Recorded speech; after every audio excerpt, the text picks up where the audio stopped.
আল্লাহ পাক বড় কষ্ট পায় রে যুবক, আল্লাহ কষ্ট পায়, আল্লাহ কষ্ট পায়। যখন মসজিদের মিনার থেকে আল্লাহর ডাক তুমি শুনো, এরপর আসো না, তখন আল্লাহ পাকের কুদরতি কলিজায় বড় ব্যথা লাগে। কেন ব্যথা লাগে? কারণ তোমারে আল্লাহ নিজের হাত দিয়ে আদর করে বানাইছি। আসমান আল্লাহ বানাইছেন কুন ফায়াকুন বইলা, জমিন আল্লাহ বানাইছেন কুন ফায়াকুন বইলা, ফেরেশতা আল্লাহ বানাইছেন কুন ফায়াকুন বইলা। কিন্তু তোমারে আমারে আল্লাহ কুন ফায়াকুন বলে বানায় নাই। আল্লাহ তোমাকে আমাকে যখন বানাইছে যুবক, আল্লাহ পাক বলে খালাকতু বিয়াদাইয়া, আমি তোরে আমার নিজের হাত দিয়া বানাইছি। এত আদর, এত আদর, এত মায়া করে তোরে বানাইছি বান্দা, এত আদর এত মায়া করে বানাইছি।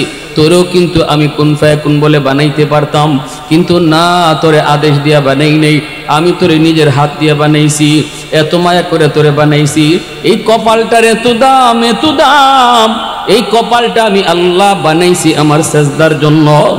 এই যে কপাল সেজদার জন্য বানাইলাম, এই কপাল ফেরেশতাদের হাতে বানাইলে হয় না, এই কপাল আদেশ দিয়া বানাইলে হয় না, নিজের হাত লাগায়া তোর কপালটা বানাইছি। তুই যখন আমার সেজদা দেও না, তখন আমি আল্লাহর কুদরতি কলিজায় বড় ব্যথা লাগে। লাইসা বাইনি ওয়া বাইনাহুম হিজাব, আমার মাঝে আর তাদের মাঝে কোনো পর্দা থাকবে না। মূসা নবী জিজ্ঞেস করেন, মালিক সেই উম্মতের নামটা কি একটু শুনতে মন চায়? আল্লাহ বলেন, উম্মতে মুহাম্মদ, উম্মতে আহমদ। এরা হলো আমার বন্ধুর উম্মত, এরা হলো আমার বন্ধুর উম্মত। সুবহানাল্লাহ, জোরে কোন, আর একটু জোরে কোন সুবহানাল্লাহ। এবার আল্লাহর নবী মূসা কালিমুল্লাহ কয়, আল্লাহ আমি তো তুর পাহাড়ে এসে তোমার সাথে কথা বলি, কিন্তু ওই উম্মত কোথায় গিয়া কথা বলবে? কোন পাহাড়ে গিয়া কথা কইব? আল্লাহ কয়, কোনো পাহাড় নয়, এরা যখন নামাজে দাঁড়ায় তখনই আমার সাথে কথা কয়। এজন্যই নবী কয়, মুসাল্লি ইউনাজি রব্বা, নামাজি আল্লাহর সাথে কথা কয়। মূসা নবী কয়, মালিক নামাজি তোমার সাথে কথা বলে বুঝলাম, কিন্তু তুমি কেমনে কথা বলবা? আল্লাহ বলে, যখন তারা কোরআন তেলাওয়াত করব, তখন আমি তাদের সাথে কথা বলি। নামাজি আল্লাহর সাথে কথা কয়, আর কোরআন তেলাওয়াতকারীর সাথে আল্লাহ নিজে কথা কয়।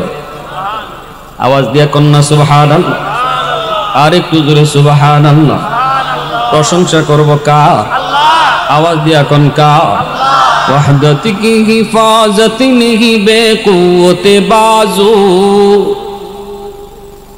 वहदत की हिफाजत नहीं बेकुव्वते बाजू, आती नहीं कुछ कमी अक्ल खुदा दात, ऐ मर्द खुदा तुझको कुव्वत नहीं हासिल, जा बैठ किसी गार में अल्लाह का कर याद, ये सच है कि बातिल की तरफदार नहीं हम, गद्दार न समझो हमें गद्दार नहीं हम, फूलों की तरह नरम मिजाज अपना है नजर, हम तेरी नहीं नेज़ा व तलवार नहीं हम तेरी नहीं नेज़ा व तलवार नहीं हम। मुसलमाনের আওয়াজ এখন আল্লাহু আকবার। এই জান্নাতি সামিয়ানার নিচে আল্লাহ সবাইকে বসার তৌফিক দেয় না রে যুবক। আল্লাহ যাকে মহব্বত করে পরকালে জান্নাতে আল্লাহ যারে বসার তৌফিক দিবে, দুনিয়ার এই জান্নাতি বাগানেও আল্লাহ তারে বসার তৌফিক দিবে। ঠিক কিনা জোরে বলেন? এজন্য অনুরোধ করব, ডানে বামে আমার যুবক ভাইয়েরা বসে পড়ো। এ যুবক, ইচ্ছা করলেই এই সামিয়ানার নিচে বসা যায় না। আল্লাহ যারে মায়া করে মহব্বত করে ভালোবাসে, তাকেই আল্লাহ এই জায়গায় বসার তৌফিক দেয়। ফেরেশতারা কয়, মালিক এখানে যারাই বসবে সবাইরে কি তুমি মাফ করবা? আল্লাহ বলে, হ্যাঁ সবাইরে মাফ করবো। ফেরেশতারা কয়, মালিক সবাই তো আর শোনার নিয়তে আসে নাই, কেউ তো বাড়িতে যাওয়ার নিয়ত করে এখানে বসছে, কয়েকটু পরে বাড়িতে যাই, ওয়াজটা শুনে যাই। কেউ তো বাজারে যাওয়ার নিয়তে এখানে বসছে, কয় বাজারে একটু পরে যাই, ওয়াজটা শুনে যাই। উদ্দেশ্য হলো তার বাড়িতে যাওয়া, উদ্দেশ্য হলো তার বাজারে যাওয়া। রাস্তায় ওয়াজ শুনে বইছে, আল্লাহ তুমি কি তারও মাফ করে দিবা? আল্লাহ পাক কয় হুমুল জালিসু লা ইয়াশকা জালিসুহুম, এটা এমন এক বরকতি মজলিস, এই মজলিসে যেই বসে তারই আমি মাফ কইরা দেই। মোহাব্বতের আওয়াজ এখন সুবহানাল্লাহ, আর একটু জোরে কন্যা সুবহানাল্লাহ। আল্লাহ তুমি পাক, আল্লাহ তুমি পবিত্র। সুবহানাল্লাহ শব্দের অর্থ আল্লাহ তুমি পাক। যত বেশি আওয়াজ দিয়া কইমু সুবহানাল্লাহ, আল্লাহ তত আমারে পাক বানাইয়া দিব। এজন্য তো ইব্রাহিম খলিল সুবহানাল্লাহর পাগল, ইব্রাহিম খলিল আল্লাহু আকবারের পাগল। ফেরেশতারা কই মালিক, মানুষ কেমন করে তোমার বন্ধু হয়? বন্ধু হইলে তো আমরা ফেরেশতা বন্ধু হইতাম, ইব্রাহিম কেমন করে তোমার বন্ধু হলো? আল্লাহ কয় পরীক্ষা করতে মন চাইলে পরীক্ষা করো, দেখো আমার বন্ধু হওয়ার উপযুক্ত কিনা। মানুষ রূপে একজন ফেরেশতা আসছে ইব্রাহিম খলিলকে পরীক্ষা করার জন্য। আল্লাহর খলিল মরুভূমিতে ছাগল রাখালি করেন, ফেরেশতা পাশ দিয়ে চলে যায় মানুষের রূপ ধইরা, আর আল্লাহ নামের জিকির করে। সুবহানাদিল মুলকি ওয়াল মালাকুত যাল ইজ্জতি ওয়াল আজমতি ওয়াল কিবরিয়াই ওয়াল জাবারুত। আল্লাহ পাকের সুবহানাল্লাহর জিকির শোনা মাত্রই ইব্রাহিম খলিল দেওয়ানা হয়ে গেছে। দৌড় দিয়া যায়, লোকটার কোমর জড়ায় কই, কে গো তুমি কে? আমার মালিকের নাম এত সুন্দর করে নিছো, আরেকটা বার এই নামটা তুমি শোনাও। ফেরেশতায় কয় আমি বিনিময় ছাড়া শুনাই না, বিনিময় লাগে, বদলা ছাড়া শুনাই না। ইব্রাহিম খলিল কয় কি বিনিময় চাও? ফেরেশতায় কয় অর্ধেক ছাগলের বাল দিয়া দিবা, একবার শুধু আল্লাহ নামের জিকির করমু। ইব্রাহিম খলিল কয় দিয়া দিলাম। অর্ধেক ছাগলের পাল ফেরেশতায় নিয়ে গেল, একবার শুধু আল্লাহ নামের জিকির শুনাইলো। সুবহানাদিল মুলকি ওয়াল মালাকুত যাল ইজ্জতি ওয়াল আজমতি ওয়াল কিবরিয়াই ওয়াল জাবারুত। ফেরেশতা চলে যেতে চায়, ইব্রাহিম খলিল যেতে দেয় না। তিনি তো এই নামের আশিক, তিনি তো এই নামের বড় দেওয়ানা। যতই শুনে ততই শুনতে মন চায়, আবার কোমর জড়াইয়া ধরছে, কয় না যেতে দিমু না, আরেকবার শোনাও। ফেরেশতায় কয় এখন কি দিবা? ইব্রাহিম খলিল কয় অর্ধেক, বাকি অর্ধেক যেটা রইছে এটাও দিয়া দিমু। ইব্রাহিম খলিল একবার বাকিটাও দিয়া দিল। ফেরেশতা আবার আল্লাহ নামের জিকির শোনায়, সুবহানাদিল মুলকি ওয়াল মালাকুত যাল ইজ্জতি ওয়াল আজমতি ওয়াল কিবরিয়াই ওয়াল জাবারুত। ইব্রাহিম খলিলের তৃষ্ণা মিটে না, কারণ আল্লাহ নামের পাগল যে, সে তো আল্লাহ নাম যত জপে অতই শুধু মজা লাগে। আওয়াজ দিয়া কও ঠিক কিনা? ইব্রাহিম খলিলের তৃপ্তি মিটে না, আবার কোমর জড়ায় ধরছে, কয় না যেতে দিমু না, আরেকবার শোনাও। আমি তো এই নাম শুনলে দেওয়ানা হয়ে যাই, আমি তো এই নামের বড় পাগল। এইবার ফেরেশতায় কয় এখন কি দিবা? দেওয়ার তো কিছুই নাই, যা ছাগল আছিল সব তো দিয়ে দিছ। ইব্রাহিম খলিল কান্দের কয় কে তুমি চিনি না, আরেকবার যদি আমার মালিকের নাম, আরেকবার যদি আমার মাশুকের নাম তুমি শোনাও, আমি ইব্রাহিম খলিল সারা জীবনের জন্য তোমার গোলাম হয়ে যাব। ফেরেশতায় কই ইব্রাহিম খলিল, ও আল্লাহর বন্ধু, আল্লাহর দোস্ত, আয় বুকে আয়। আমি ছাগলের ফাল নিতে আসি নাই, পরীক্ষা করতে আইছিলাম। তুমি আল্লাহর কেমন পাগল, কেমন পাগল। এই পরীক্ষায় 100 নাম্বার পায় তুমি পাশ করেছো, ছাগলের পাল তুমি লইয়া যাও। আমি হলাম মানুষ রূপী একজন ফেরেশতা। আল্লাহু আকবার, জোরে কোন, আরো জোরে কোন আল্লাহু আকবার। এজন্য ভাইরা বন্ধুরা, আল্লাহ নামের আওয়াজ আস্তে হইতো না জোরে হইতো? জোরে কোন সুবহানাল্লাহ, আরো জোরে সুবহানাল্লাহ, আল্লাহু আকবার। আলহামদুলিমান কদ্দারা খাইরান ওয়া খাবালা, আলহামদুলিমান কদ্দারা খাইরান ওয়া খাবালা, ওয়া শুকরু লিমান সাওয়ারা হুসনান ওয়া জামালা। ফরদুন সামাদুন আন সিফাতিন খালকি বারিউন রব্বুন আযালিয়ুন খালাকাল খালকা কামালা লা জিদ্দা ওয়ালা নিদ্দা ওয়ালা হাদ্দা লিমাওলা আল আনা কামা কানা ওয়া লাম ইয়ালকা যাওয়ালা আল আনা কামা কানা ওয়া লাম ইয়ালকা যাওয়ালা। মুহাব্বতের আওয়াজে বলেন আল্লাহু আকবার। এজন্য আল্লাহ পাক রব্বুল আলামিন কয়, ও মূসা শুনছনি, এরা হলো আমার বন্ধুর উম্মত। আমার বন্ধুর উম্মত যখন নামাজে দাঁড়াইব তখনই তাদের সাথে আমি আল্লাহর মেরাজ হইব। নামাজি আমার সাথে কথা কইব। কেমনে কথা কইব? যখনই নামাজি কইব আলহামদু, সমস্ত প্রশংসা, তখনই আমি আল্লাহ নামাজিরে জিগাইমু লিমানিল হাম, কার প্রশংসা তুমি করো? তখনই সে কইব লিল্লাহ, আল্লাহর প্রশংসা করি।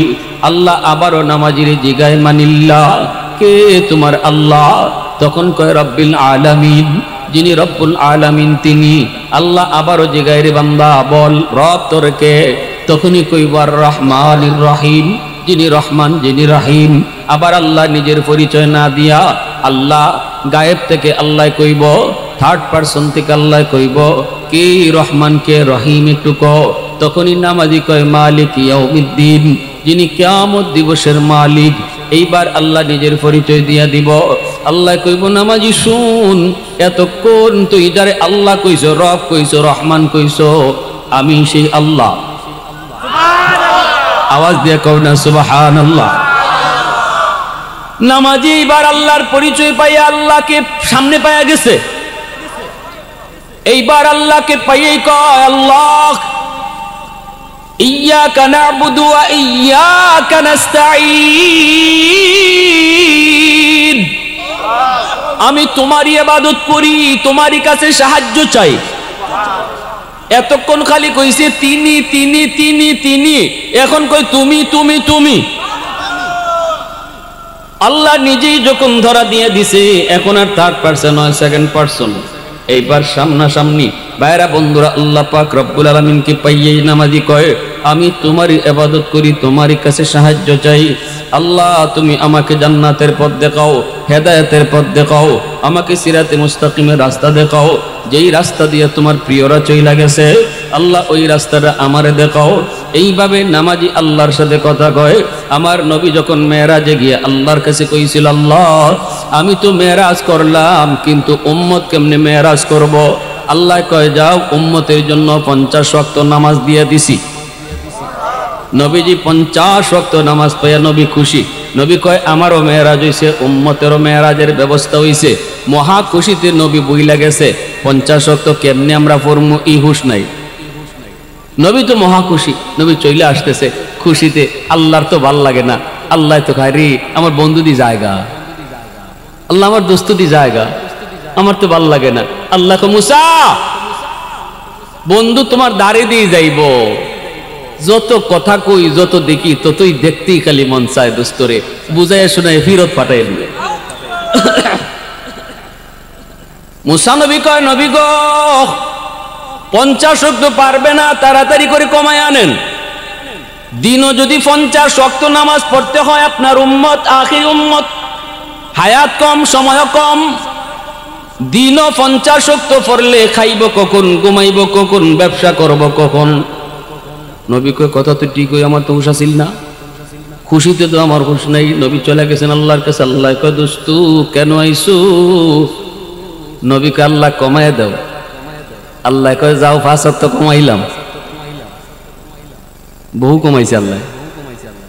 নবী 5 ওয়াক্ত কমাইছে। নবী 45 ওয়াক্ত লিয়া নবী চলে আসতেছে। আল্লাহ কয় জায়গা দিয়ে দোস্ত, মন তো চায় আরো কথা কইতাম, মন তো চায় আরো কথা কইতাম, মন তো চায় আরো দেখতাম। আল্লাহ কয় মুসা আবারও বুঝাইয়া ফাটাইয়া দিও।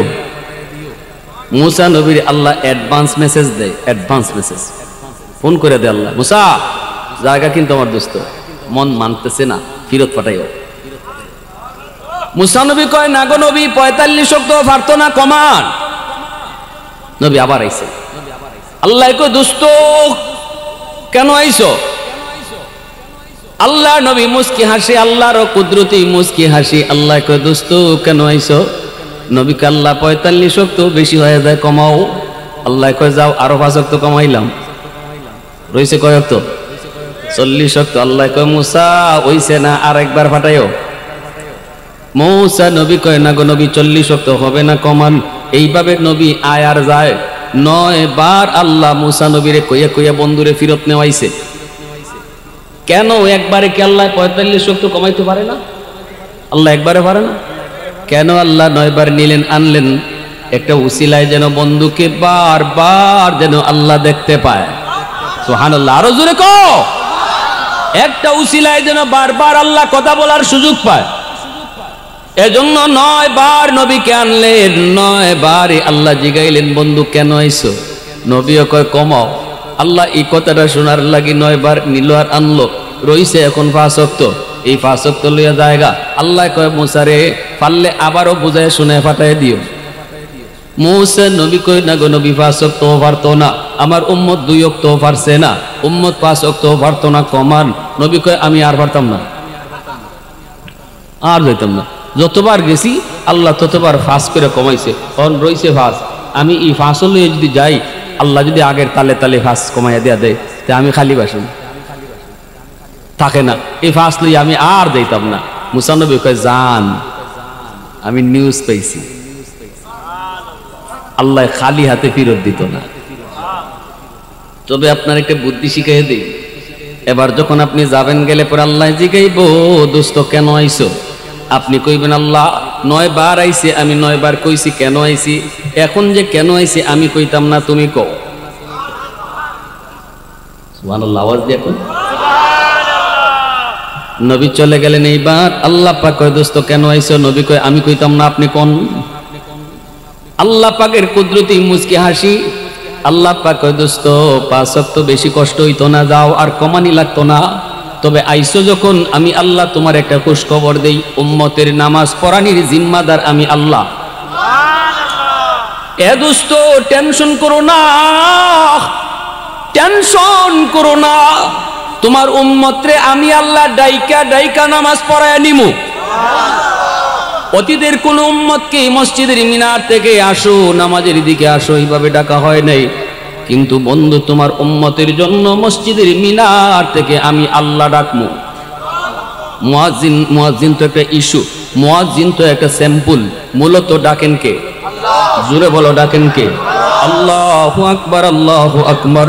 আল্লাহ ডাকতেছে রে বান্দা আয় আয় আয়, আমি আল্লাহ বড়, আমি আল্লাহ বড়।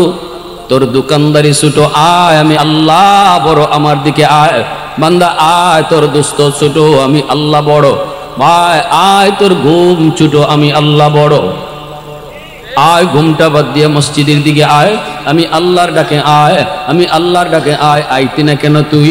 আমি না তোরে বড় করছি, আমি না তোরে ফালছি, মার পেটে তো আমি তোরে খাওয়াইছি। মার পেট থেকে দুনিয়া আসার পর রিজিকের ব্যবস্থা তো আমি আল্লাহ তোর জন্য মায়ের বুকে রাখছি। তুই আসার আগে তোর রিজিক পাঠাইছি, আল্লাহু আকবার। এরপরে তোর দাঁত ছিল না, দাঁত দিলাম। শক্তি ছিল না, শক্তি দিলাম। হাত ছিল, ধরার ক্ষমতা ছিল না, শক্তি দিয়া ধরার ক্ষমতা দিলাম। পা ছিল কিন্তু হাঁটার ক্ষমতা ছিল না, এই পায়ে আমি আল্লাহ তোরে শক্তি দিলাম। যখন যে টাইমে যা দেওয়া দরকার আমি তোরে দিলাম। এইভাবে তোরে আমি বড় করলাম, কারণ আমার নাম হলো রব। রব তো হলেন তিনি যিনি সময় মতো সবকিছু দেয়। আমি সবকিছু সময় মতো তোরে দিলাম। এইবার তুই আমার ডাকে আসবি না কেন? আয় আয় বান্দা আয়। এরপরও যখন তুমি আমি মসজিদের দিকে যাই না, আল্লাহর কদমে সেজদা দেই না, তখন আল্লাহর কুদরতি কলিজায় বড় ব্যথা লাগে। আল্লাহ পাক বড় কষ্ট পায় রে যুবক, আল্লাহ কষ্ট পায়, আল্লাহ কষ্ট পায়। যখন মসজিদের মিনার থেকে আল্লাহর ডাক তুমি শুনো, এরপর আসো না, তখন আল্লাহ পাকের কুদরতি কলিজায় বড় ব্যথা লাগে। কেন ব্যথা লাগে? কারণ তোমারে আল্লাহ নিজের হাত দিয়ে আদর করে বানাইছি। আসমান আল্লাহ বানাইছেন কুন ফায়াকুন বইলা, জমিন আল্লাহ বানাইছেন কুন ফায়াকুন বইলা, ফেরেশতা আল্লাহ বানাইছেন কুন ফায়াকুন বইলা। কিন্তু তোমারে আমারে আল্লাহ কুন ফায়াকুন বলে বানায় নাই। আল্লাহ তোমাকে আমাকে যখন বানাইছে যুবক, আল্লাহ পাক বলে খালাকতু বিয়াদাইয়া, আমি তোরে আমার নিজের হাত দিয়া বানাইছি। এত আদর, এত আদর, এত মায়া করে তোরে বানাইছি বান্দা, এত আদর এত মায়া করে বানাইছি।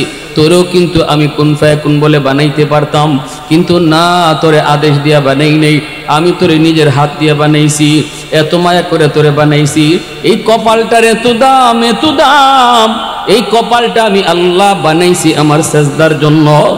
এই যেই কপাল সেজদার জন্য বানাইলাম, এই কপাল ফেরেশতাদের হাতে বানাইলে হয় না, এই কপাল আদেশ দিয়া বানাইলে হয় না, নিজের হাত লাগায়া তোর কপালটা বানাইছি। তুই যখন আমার সেজদা দেও না, তখন আমি আল্লাহর কুদরতি কলিজায় বড় ব্যথা লাগে। কত মায়া আল্লাহ পাকের আমারে আপনারে দিয়া। নূহ নবী কয় আল্লাহ সব মানুষ মাইরা লাও। আল্লাহ কয় কেন? কয় একজনও তো আমারে মানে না। মনে করছিলাম ফুলায় মানব, বাপে মানে না কিন্তু ফুলাটায় মানব, কিন্তু দেখি ফুয়াটায়ও মানে না। হেও আজকে আমারে পাগল কুয়ে এইটা মারছে। আল্লাহ রব্বিলা তাদার আলাল আরদি মিনাল কাফিরিনা দাইয়ারা, একটারেও রাইকো না, সব শেষ করো। আল্লাহ কয় নূহ এটা কি সেই দোয়া? বলে কোন দোয়া? কয় যেই দোয়া তুমি কবুল করার গ্যারান্টি দিছি আমি আল্লাহ। এটা কি ওই দোয়া নাকি? নূহ নবী কয় হয় এটা এই দোয়া। লিকুল্লি নাবিয়্যিন দাওয়াতুম মুস্তাজাবাতুন ফাতাআজ্জালা কুল্লু নাবিয়্যিন দাওয়াতাহু ওয়া ইন্নী ইখতাবাতু দাওয়াতি শাফাআতান লিউম্মতি। রাসূল বলেন সব নবীর আল্লাহ একটা স্পেশাল দোয়ার সুযোগ দিছে। এই স্পেশাল দোয়াটা করতে দেরি আল্লাহ কবুল করতে দেরি করবে না। আল্লাহর রাসূল বলেন সব নবী এই দোয়াটা দুনিয়াতেই চাইয়া নিয়ে নিছে, কিন্তু আমি নবী এই দোয়া চাই নাই। আমি এই দোয়াটা আমার অন্তরের ভিতরে লুকায়া রাখছি। কিয়ামতের ময়দানে আমার উম্মত যখন বিপদে পড়বে, ওই সময় আমি এই দোয়াটা কাজে লাগাইমু। একটু আওয়াজ দিয়ে কও না সুবহানাল্লাহ, আর একটু জোরে কও না সুবহানাল্লাহ। নূহ নবী যখন কইছে আল্লাহ সবরে মারো, আল্লাহ কই এটা কি সেই দোয়া যেটা কবুল করার গ্যারান্টি দিছি? বলে হ। আল্লাহ কয় তাহলে সব শেষ করে দিমু, আর দেরি নাই, নৌকা বানাও, জাহাজ বানায় ইমানদারদেরকে জাহাজে উঠে চলে যাও, বাকি সব আমি শেষ করে দিমু। একজন বৃদ্ধা মহিলা ইমানদার ডাক দিয়া কইছিল নবী গো, তুফান যখন শুরু হয় আমারে ইয়াদ করে নিয়ে যায়েন, আমি বুড়া মানুষ, ফাড়াফাড়ি করে আমি নৌকায় উঠতে পারবো না, আপনি আমারে তুললে নিয়েন। নবী কই ঠিক আছে নিমু মা, ভুলমু না। মহিলা কিন্তু বারবার কইছে নবী গো আপনি আমারে ভুললেন না। কিন্তু আল্লাহর নবী নূহ পয়গম্বর তিনি এই মহিলার কথা ভুলে গেছেন। সারা দুনিয়া পানির নিচে, সব শেষ। এরপরে আল্লাহ পাক যখন জমিন স্বাভাবিক করেছে, নূহ নবীর মনে হয়েছে ওই মহিলার কথা। আসছেন দেখার জন্য, আইসে দেখেন তার ভাঙ্গা ঘর আগের মতোই আছে। নূহ নবী তো অবাক, তামাম দুনিয়া পানির নিচে, কিন্তু এই ভাঙ্গা ঘর আল্লাহ কেমনে রাখলো? এইবার নবী কয় আল্লাহ রে, ভাঙ্গা ঘরে মহিলা আসেনি না নাই? ডাক দিছে মা। সাথে সাথে দেখা যায় আল্লাহর বান্দি ঘর থেকে জবাব দিয়া কয় নবী গো, তুফান কি শুরু হয়ে গেছে। নবীজি সেজদায় পড়ে আল্লাহর কাছে কান্দে, মালিক কিছুই বুঝলাম না তোমার হিকমত, আল্লাহ একটু বুঝাও, একটু বুঝাও, একটু বুঝাও। আল্লাহ পাক কয় নো কান্দো না, নবী হইয়া তোমরা উম্মত বলতে পারো, কিন্তু আমি আল্লাহ হইয়া আমার বান্দা বান্দি বলতে পারি না। আমার বান্দিটা এত করে কইছিল তুমি নিয়া যাইতা ইয়াদ কইরা, কিন্তু আমার বান্দিটারে তুমি ভুইলা গেছো। আমি আল্লাহ কিন্তু আমার বান্দিরে ভুলছি না। তো আওয়াজ দিয়ে কও না সুবহানাল্লাহ। এই যুবক, দিলটা একটু নরম করে কথাগুলি বুঝো। দেখো তোমার মালিকের কত মায়া, দেখো তোমার আল্লাহ পাকের কলিজায়, কুদরতি কলিজায় কত দরদ, কত মায়া তোমার জন্য, আমার জন্য। এইবার ভাইরা বন্ধুরা, আল্লাহ পাক রব্বুল আলামিন কয় বান্দা, ও বান্দা, এত মায়া করে তোরে ডাকলাম মসজিদের মিনার থেকে, অথচ তুই নামাজে আসলি না। যৌবনে তুই যদি নামাজে আসতি, যৌবনে যদি তুই নামাজে আসতি, শক্তি তোর যতদিন ছিল এতদিন যদি তুই মসজিদে এসে নামাজ পড়তি, যেই বয়সে তোর গায়ে শক্তি থাকবে না, ঘরে নামাজ পড়াই লাগবে, মসজিদে আসার মতো শক্তি তোর থাকবে না, ওই বয়সে আমি আল্লাহ তোরে ঘরে বসাইয়া মসজিদের সওয়াব দান করব। ইল্লাল্লাযীনা আমানু ওয়া আমিলুস সালিহাত ফালাহুম আজরুন গায়রু মামনুন। আল্লাহ পাক কয় আমি তিনের কসম খায়া কইলাম, জাইতুনের কসম খায়া কইলাম, তুর পাহাড়ের কসম খায়া কইলাম, পবিত্র মক্কা নগরীর কসম খায়া কইলাম, যেই বয়সে তোমাদের গায়ে শক্তি আছে এই বয়সে যদি আমার গোলামি ঠিকমতো করো, যেই বয়সে গায়ে শক্তি থাকবে না, পারবা না তুমি যথাযথ ইবাদত করতে, কারণ শক্তিটা আমি আল্লাহ নিছি রে বান্দা। এজন্য তোরে ঘরে বসাইয়া ইবাদতের পেনশন আমি আল্লাহ দিমু। ঘরে নামাজ পড়ছে, ফেরেশতাদেরকে আল্লাহ কইব, ফেরেশতারা শুন, আমার বান্দা যদিও এখন ঘরে নামাজ পড়তেছে তবুও তার আমল নামায় মসজিদে জমাতের সওয়াব উঠাও, কারণ তার গায়ে শক্তি, এই শক্তিটা নিজে নিজে খাইছে না, শক্তিটা আমি আল্লাহ নিছি। শক্তি যতদিন ছিল এতদিন মসজিদে গেছে, এখন বুড়া হওয়ার কারণে পারে না, নিজে নিজে বুড়া হইছে না। মানুষ নিজে নিজে কেউ বৃদ্ধ হয় না, নিজের ইচ্ছায় যদি বৃদ্ধ হইতো কেউ বৃদ্ধ হইতো না, সবাই জোয়ান থাকতো। আল্লাহ কই এখনো যদি জোয়ান থাকতো এখনো মসজিদে যাইতো। অতএব যদিও বান্দায় ঘরে নামাজ পড়ছে তবুও মসজিদের সওয়াব উঠায়া দাও। আমার বান্দার যতদিন গায়ে শক্তি ছিল তাহাজ্জুদের নামাজ সে পড়তো রেগুলার, আজকে সে পারে না, ঘুমায় রইছে, শক্তি নেই গায়ে, উঠতে পারে না, কোমরে ব্যথা, হাঁটুতে ব্যথা, সারা শরীরের জয়েন্টে জয়েন্টে ব্যথা, পারে না। আমি আল্লাহ তারে বৃদ্ধ বানাইছি। যদি আগের মতোই শক্তি থাকতো আগের মতোই তাহাজ্জুদ পড়তো। অতএব যদিও ঘুমায় রইছে তবু আমল নামায় তাহাজ্জুদের সওয়াব উঠায় দাও। আওয়াজ দিয়া কও সুবহানাল্লাহ। আল্লাহ পাক কইবা ফেরেশতারা শুন, ওই যে দেখ আমার বান্দা কোরআন শরীফ পড়তে পারে না, কারণ তার চোখে পাওয়ার নাই। এই পাওয়ারটা আমি আল্লাহ কাইরা নিছি। এক সময় তার চোখে শক্তি ছিল, পাওয়ার ছিল, তখন রেগুলার কোরআন পড়তো, আজকে কোরআন পড়তে পারে না। আফসোস, আমার বান্দা আফসোস করে। যদিও সে কোরআন পড়তে পারে না তবু আমল নামায় কোরআন তিলাওয়াতের সওয়াব উঠায় দাও। তিন জিনিসের দিকে তাকায় থাকলে সওয়াব। আল্লাহর কোরআনের দিকে কেউ যদি খালি ছায়া রইছে, ছায়া থাকলে আল্লাহ সওয়াব দান করে। বাপ মার চেহারার দিকে সন্তান ছায়া রইছে, আল্লাহ পাক সওয়াব দেয়, খালি সওয়াব না কবুল হজ উঠায় দেয়। আল্লাহর ঘর খানায় কাবার দিকে কেউ যদি ছায়া থাকে, ঘর বাইতুল্লাহর দিকে কেউ ছায়া রইছে, খালি এই ছায়াত যতক্ষণ রইছে এতক্ষণই তার আমল নামায় সওয়াব লেখা হইতেছে। দারুল উলুম দেওবন্দের দীর্ঘদিনের মুহতামিম কারি তৈয়ব সাহেব রাহিমাহুল্লাহ হাকিমুল ইসলাম তিনি বলেন, আমি দেওবন্দের অফিসে বসা, হঠাৎ খবর পাইলাম আমাদের এলাকার পাশে একটা চর এলাকা, ওই চর এলাকার একজন মানুষ নাকি মারা গেছে। এই মানুষটার কবর থেকে নাকি খুশবু বের হইতেছে। খালি খুশবু না, নূর চমকাইতেছে। তার কবর থেকে এমন আলো বাইরেছে গোটা এলাকা আলোকিত হয়ে গেছে। ঘটনাটা কি? ওই চর এলাকায় এখনো মসজিদ মাদ্রাসা হয় নাই, আলেম উলামা নাই, মানুষ মাত্র গিয়া বসবাস শুরু করছে। একজন মানুষ মারা যাওয়ার পর এই মানুষটারে কেমন করে দাফন কাফন করবে কেউ তা জানে না, কেউ তা বুঝে না। রাস্তার পারে লাশটা নিয়ে তারা দাঁড়ায় রয়েছে। কয় দেখে ওই গ্রাম থেকে কিছু মানুষ, কোনো মানুষ অফিসে যাওয়ার জন্য শহরে যায় কিনা, আর সে এরকম ভাবে দাফন কাফন জানে কিনা, এমন একজন মানুষের সহযোগিতার জন্য লাশ নিয়ে বসা। একজন মানুষ অফিসে যাওয়ার পথে এখানে দাঁড়াইলো। কিরে ভাই কি হয়েছে? কয় লাশ নিয়ে দাঁড়ানো। কেন? কয় কাফন দাফন কিছুই আমরা বুঝি না, জানা যাওয়া পারি না, কবরে কেমনে রাখন লাগে তাও বুঝি না, মাত্রই আমরা বাড়িঘর বানাইছি। লোকটায় কয় চলো আমি তোমাদেরকে সাহায্য করি। সব কাজের সহযোগিতা লোকটায় কইরা কবর পর্যন্ত নামাইল। কবরে লাশটা রাইখা সে দ্রুত চলে যাইতেছে, আমাকে তাড়াতাড়ি বিদায় দাও, অফিসের টাইম ওভার হয়ে যাইতেছে, তোমরা এবার উপর থেকে মাটি দিয়া ফেলো। এই বইলা লোকটা অফিসে গেল। ঢোকার সময় তার আইডি কার্ড চাওয়া হলো, পরিচয়পত্র দেখে তার বুকের পকেটে পরিচয়পত্র নাই। হায় হায়, অফিসে ঢুকতে দিবে না। ঘটনা কি? কার্ডটা কোথায় পড়লো? লোকটা কয় হায়, আমি যে কবরে নামছিলাম, নোয়াইয়া যে লাশটা রাখছিলাম, মনে হয় বুকের পকেট থেকে আইডি কার্ডটা কবরে পড়ে গেছে।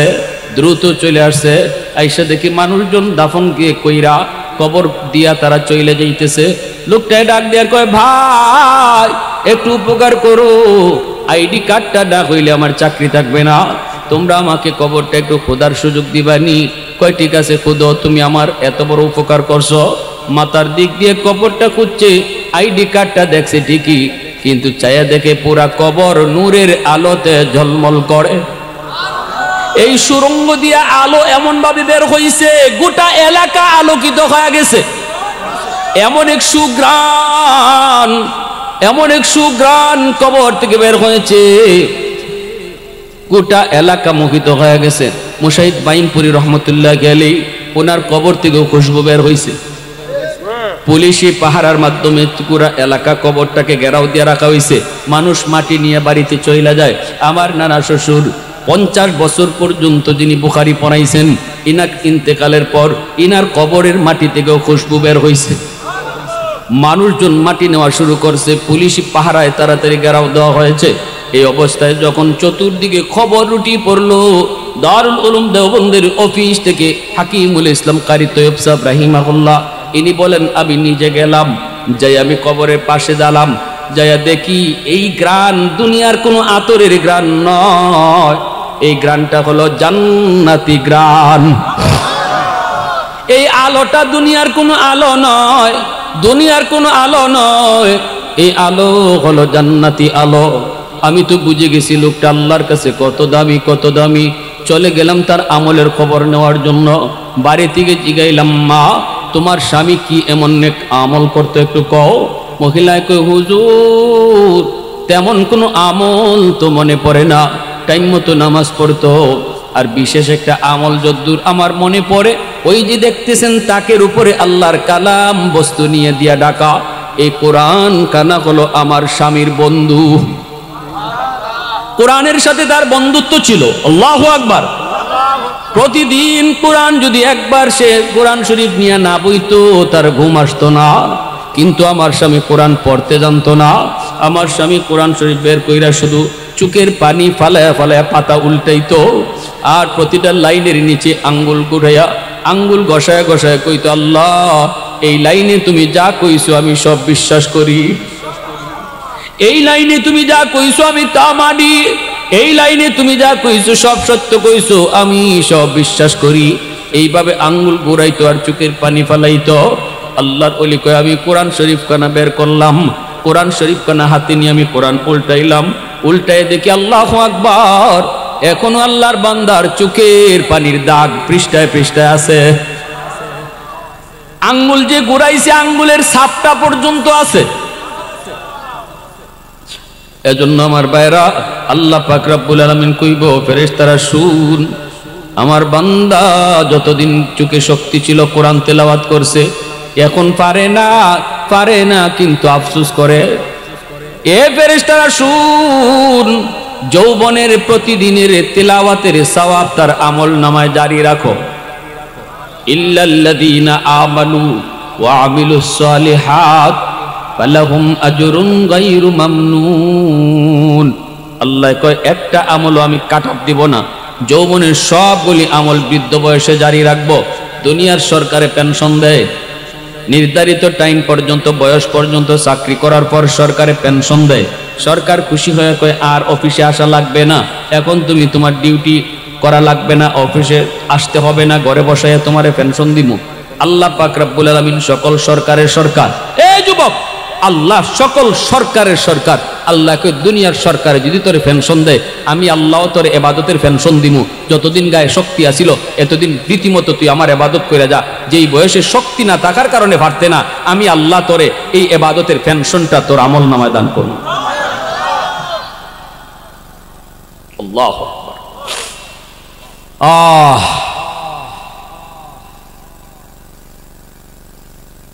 এজন্য আল্লাহ রাব্বুল আলামিন কয়, যৌবনের ইবাদত একজন যুবককে যৌবনই আল্লাহর ওলি বানায় দেয়। এই পৃথিবীতে যত আল্লাহর ওলি হইছেন, প্রত্যেকে ওলি হইছেন যৌবন কালে। যৌবন কালটাই হলো আল্লাহর ওলি হওয়ার বয়স। হাজারো বৃদ্ধ মানুষের সেজদা যদি এক পাল্লায় রাখা হয় আর একজন যুবকের সেজদা যদি এক পাল্লায় রাখা হয়, রাসূলের হাদিস বলে লা ওয়ারআ কাল কাফি, ওই যুবকের সেজদার পাল্লা ভারী হয়ে যাবে। কারণ কি, একজন যুবক যৌবনে চাইলেই সে গুনাহ করতে পারে, ঠিক না? চাইলেই সে এখানে ওয়াজ মাহফিলের আয়োজন না করে গানের আয়োজন করতে পারতো, কিন্তু যুবকগুলি তারা গানের আয়োজন করে নাই, ওয়াজ মাহফিলের আয়োজন করছে। যুবক চাইলেই বন্ধুর সাথে চুরি ডাকাতি করতে পারতো, চাইলেই ডাব গাছে ওইটা ডাব চুরি করতে পারতো, কিন্তু একজন বৃদ্ধ মানুষ চাইলেই সব পারে না। জোরে বলেন, গায়ে শক্তি থাকলেন না। একজন বুড়া মানুষ যদি কয় আমি ডাব চুরি করি না, আর একজন কইব ডাব চুরি পরে করেন, আপনি আগে ডাব গাছে উঠতে পারেন না, এটা কোন কব না, গাছেই তো উঠতে পারি না। আরেকজন যুবক সে তারে যদি জিজ্ঞান কেউ তুমি ডাব গাছে উঠতে পারো নি, যুবক কইব আমি খালি উঠতাম পারি না, গাছও বইয়া ডাব খাইতামও পারি। তাহলে দুইজনের মধ্যে বেশ কম আছে না সমান? আকাশ পাতাল বেশ কম। এর জন্য রাসূল কয় যার সুযোগ আছে, শক্তি আছে, এরপরও যে আল্লাহর ভয়ে গুনাহ করে না, শক্তি আছে সুযোগও আছে এরপর আল্লাহর ভয়ে করে না। রাতের অন্ধকারে গুনাহটা করতো, কেউ দেখতো না, এরপরও আল্লাহর ভয়ে করে না। বন্ধুদের সাথে চুরিতে যাইতে পারতো, কেউ জানতো না, এরপরও আল্লাহ জানেন, এই বয়সে করে না। হযরত উমর রাদিয়াল্লাহু তাআলা আনহু তিনি একবার বের হয়েছেন রাজ্যের যুবকদের হালত দেখার জন্য, যুবকদের কলিজায় কেমন আল্লাহর ভয়। তিনি দেখেন একজন যুবক ছাগল রাখালি করে। হযরত উমর যায় ছদ্মবেশে যায় বলতেছেন, যুবক একটা ছাগল আমার কাছে তুমি বিক্রি করে ফেলো, কিছু টাকা তোমার পকেটে মিলবে। যুবক কয় ছাগলের মালিক আমি না, আমি রাখা, মালিক আমার অন্য একজন। হযরত উমর বলে, যুবক একটা ছাগল যদি এতগুলা ছাগলের ভিতরে বিক্রি করে দাও, তোমার মালিক টের পাবে না? যুবককে কয় এটা ঠিক টের পাবে না, তবে আমার মালিক বড় চালাক, বের করার সময় গণ্যা গণ্যা বের করে, ঢুকাইবার সময় আবার গণ্যা গণ্যা ঢুকায়, একটা কম হইলে টের পাইব। হযরত উমর আরো পরীক্ষা করেন যুবকরে, কয় যখনই একটা কম পাইব তখনই বলবা কাদ আকালাহু যিব, ওই ছাগলটারে বাঘে খাইলিছে। কিতা কইবা? যুবক কয় মুসাফির, এই কথা বললে আমার মালিকে বিশ্বাস করব, কারণ আমি জীবনেও কোনোদিন মিথ্যা বলি নাই। মালিক এই কথা বললে বিশ্বাস করব, কিন্তু মুসাফির তুমি বলো দুনিয়ার মালিককে আমি ধোঁকা দিলাম, মিথ্যা বইলা, ফাআইনাল্লাহ, আমি আমার আসমানের মালিককে কোথায় রাখবো? দুনিয়ার মালিককে আমি ধোঁকা দিলাম, মিথ্যা বইলা, কিন্তু আমি আমার আসমানের মালিককে কোথায় রাখবো? টেবিলের নিচ দিয়ে তুমি ঘুষ নিলাই, কেউ দেখলো না, কিন্তু আসমানের মালিক তো দেখছে। এ যুবক রাতের অন্ধকারে তুমি গুনাহটা করছো, কেউ দেখলো না, দেখছেন কে? মায়ার নবী দয়ার নবী কয় যেই যুবক শক্তি আছে, সামর্থ্য আছে, এরপরও গুনাহ করে না, সেই আল্লাহর ওলি হয়ে যায়। সাথে সাথে হযরত ওমর টান দিয়ে যুবককে কলিজায় নিলেন, বুকে নিলেন, কপালে চুমু খাইলেন, আর বলতেছেন, যুবক আমি তোমার পরীক্ষা নিয়েছি, পরীক্ষা, আমি একজন মুসাফির না, আমি হলাম অর্ধ পৃথিবীর বাদশাহ, খলিফাতুল মুসলিমিন, আমিরুল মুমিনিন হযরত ওমর। আমি বের হয়েছি, আমার রাজ্যের মানুষের অন্তরে আল্লাহর ভয় কি পরিমাণ একটু খেয়াল করতে চাইলাম। যুবকের কলিজায় আল্লাহর ভয় কেমন আছে? পরীক্ষা 100 পাশ করেছো, এইবার আমি আল্লাহর কদমে সাজদায় করে শুকরিয়া আদায় করবো। আল্লাহ, এরম যুবক যদি আমার দেশে থাকে তাহলে আমি দেশ পরিচালনা করতে সাহস পাবো।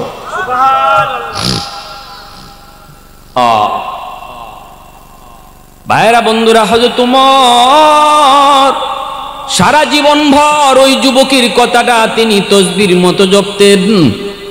সুবহানাল্লাহ, আলহামদুলিল্লাহ, আল্লাহু আকবার যেভাবে আমরা জপি, হযরত ওমর ওই যুবকের কথা ফাআইনাল্লাহ ফাআইনাল্লাহ ফাআইনাল্লাহ ফাআইনাল্লাহ, আমি আমার আল্লাহরে কোথায় রাখবো, এই কথাটা হযরত ওমর জীবন ভর তিনি তসবির মতো জপতেন। ওই যুবকের কথাটা ইয়াদ কইরা, ওই কথাটা ইয়াদ কইরা তিনি তসবির মতো এই কথাটা জপতেন। সুবহানাল্লাহ, জোরে কর। তাহলে কি বুঝলাম? যৌবনের ইবাদত যুবককে কি বানায়? আল্লাহর ওলি বানায়। কি বানায়? জোরে কও, কি বানায়? কি বানায়? আল্লাহর ওলি বানায়। আল্লাহর ওলি বানায়। এ যুবক, একটা ঘটনা বলি একজন যুবকের, মনোযোগ কার কার আছে একটু হাত তুলে আল্লাহরে দেখান। আল্লাহ তুমি কবুল করো, সবাই কোন আমিন। আরো জোরে বলেন আমিন। একটু জিকির করি আল্লাহ নামের। রাজি আছি সবাই ইনশাআল্লাহ? সবাই রাজি আছেন ইনশাআল্লাহ? লা ইলাহা ইল্লাল্লাহ জুড়ে।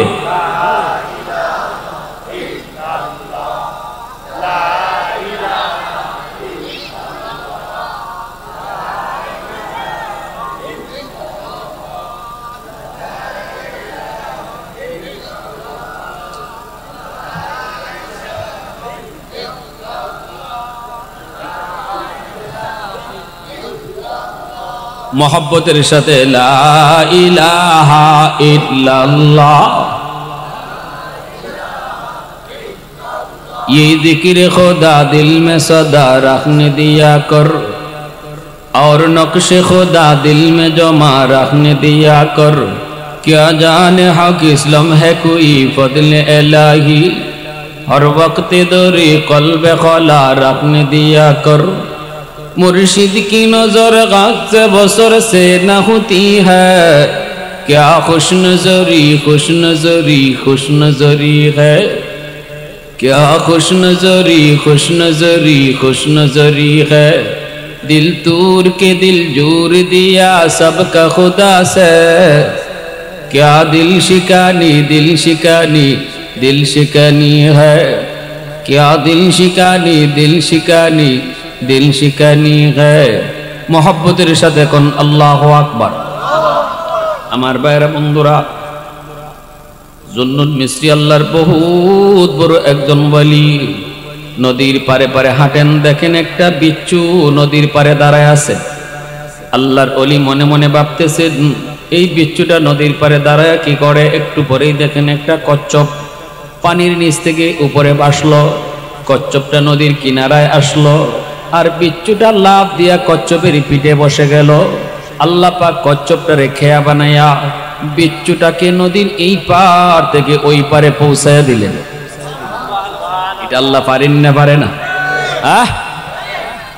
জুন্নুন মিসরি কে আল্লাহ, ও মালিক, বিচ্ছুকে তুমি নদী পার করেছো, কচ্ছপকে খেয়া বানাইয়া আমিও নদী পার হইতাম, আমারে তুমি কেমনে পার করবায় করো। আল্লাহ পাক তার অন্তরের ভিতরে ইলহাম করলেন, জায়নামাজ পানিতে বিছায়া দাও, জায়নামাজে বসে পড়ো, আমি আল্লাহ তোমারে নদী পার করায়া দিব। শাহজালাল মুজররদে ইয়ামনি গোরগোবিন্দের বিরুদ্ধে লড়াই করার জন্য সুরমা নদী কেমনে পার হইছেন? নৌকায় না জায়নামাজে? জোরে বলেন, নৌকায় না জায়নামাজে? এই তো সিলেটের মানুষ, সিলেটের জমিন, ঠিক কিনা? এজন্যই কুতবুল আলম শাইখুল ইসলাম হুসাইন আহমদ মাদানী রহমতুল্লাহ আলাইহি বলতেন, সিলেটের মাটির সাথে মদিনার মাটির মিল পাওয়া যায়, সিলেটের মানুষের সাথে মদিনার মানুষের মিল পাওয়া যায়। এত দামি সিলেটের মাটি, এত বুজুর্গ, এত আল্লাহর ওলি এই মাটির নিচে শুয়ে আছেন। এজন্য কুতবুল আলম সৈয়দ হুসাইন আহমদ মাদানী রহমতুল্লাহ আলাইহি সারা জীবনভর রমজান কাটাইছেন সিলেটের মাটিতে আইসা। আল্লাহর মাস রমজান মাস তিনি কাটাইছেন সিলেটের মাটিতে। এমনকি তিনি ঈদের নামাজটাও পড়ছেন সিলেটের মানুষের সাথে। এর যুবক, ঈদের নামাজটা মানুষ পরিবারের লোকের সাথে পড়ে, ঈদের নামাজটা আপনজনের সাথে পড়ে। কুতবুল আলম সৈয়দ হুসাইন আহমদ মাদানী ঈদের নামাজও সিলেটের মানুষের সাথে পইরা তিনি বুঝাইছেন তিনি পরিবারের লোকের চেয়েও সিলেটের মানুষকে বেশি আপন জানে। আল্লাহু আকবার।